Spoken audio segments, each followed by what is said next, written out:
In the Hollywood movie Brotherhood of the Bell, we see an initiation ceremony, which is a common occurrence on the campuses of America's elite Ivy League secret societies.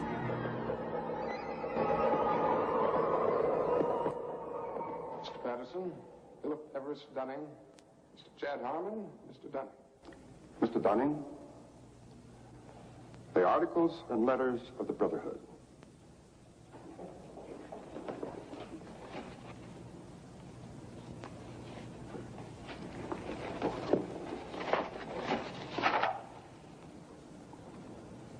Do you swear that having been entrusted with these articles and letters since midnight this night, that you alone read them and did not communicate their content to any person whatsoever? I so swear. Having so sworn, are you now prepared to go forward? I am prepared.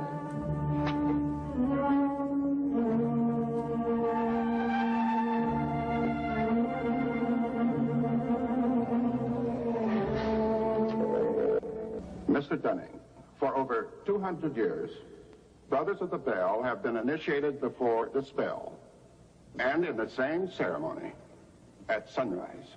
22 years ago, Mr. Patterson stood due east in your place, and I became his senior, as Mr. Patterson is now yours. One day, Mr. Patterson will stand due south, and he will induct a Brother of the Bell, and you will become senior. See, in this fashion does the Brotherhood express its continuity. It will continue long after all of us are dead. But that continuity depends upon one thing: obedience. Absolute obedience. If and when you are ever called upon by Mr. Patterson to pay your due bill, you must comply, whatever is asked of you. So that bill may come due tomorrow, in 20 years, or never. It will not be a matter of money. It will be an act of fealty, of loyalty to the Brotherhood of the Bell. Now, if you require anything at all, get in touch with your senior, and he will see to it that it's arranged for you. Are you ready for the oath? I am.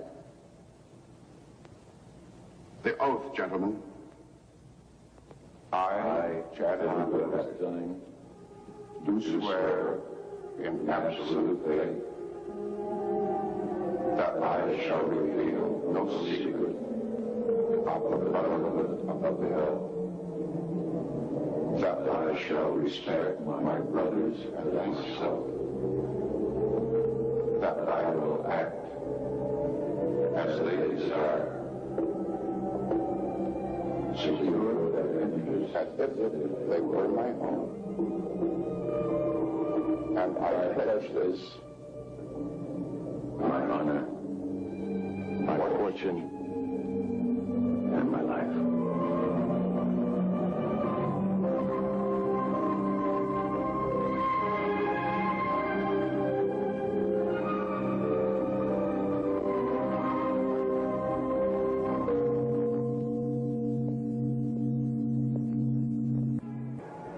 I still find it incredible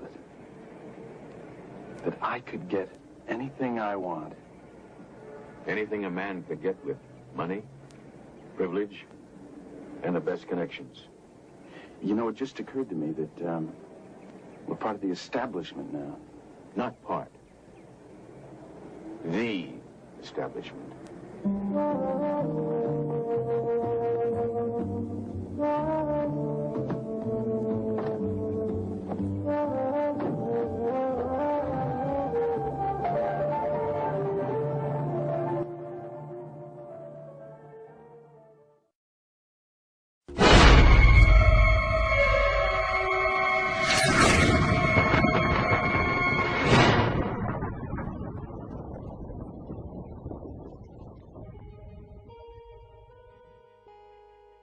In her fascinating book, American journalist Alexandra Robbins claims to have unearthed a Skull and Bones plan to dominate the world.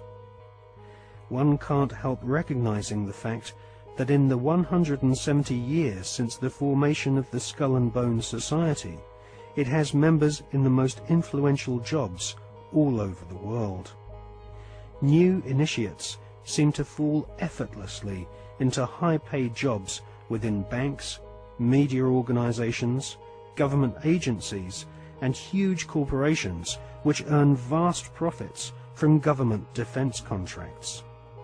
Some researchers claim that all members agree to tithe their wealth over to the society, thus ensuring that their offspring will become future initiates of the Brotherhood of Death. The Skull and Bones Brotherhood of Death recruits members from America's billionaire aristocracy. Multiple generations of the Bush family have taken part in 6 satanically inspired rituals, along with members of wealthy families who are behind some of America's most famous brand names. Based on the rituals of the German Bavarian Illuminati, the Skull and Bones have approximately 900 members worldwide.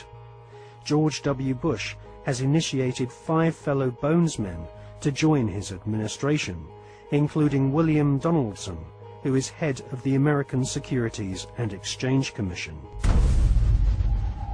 Upon initiation into the Skull and Bones, candidates are told that they must forever deny their membership. The psychological mind programming and brainwashing which goes on inside the tomb can only be guessed at, as no Bonesman has ever broken the fraternity's rule of silence.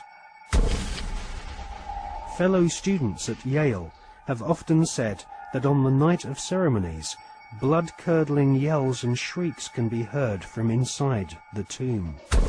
Some say the initiates are forced to wrestle in mud and are even beaten. This technique has been used by the CIA and EST brainwashing organizations who seek to wear down the subject mentally and physically using a program of punishment and verbal abuse. Once the will of the candidate has been broken, and they have divulged all their sexual secrets to the elder Bonesmen, they stand naked and are reborn in a mockery of a Christian baptism, with elder Bonesmen dressed as the Pope and the Devil conducting the ritual. Ron Rosenbaum is a journalist who writes for the New York Observer. He secretly filmed an initiation ceremony from the top of a building near the Skull and Bones headquarters. Members of the order dress up as the Devil, the Pope, and a kind of Don Quixote character.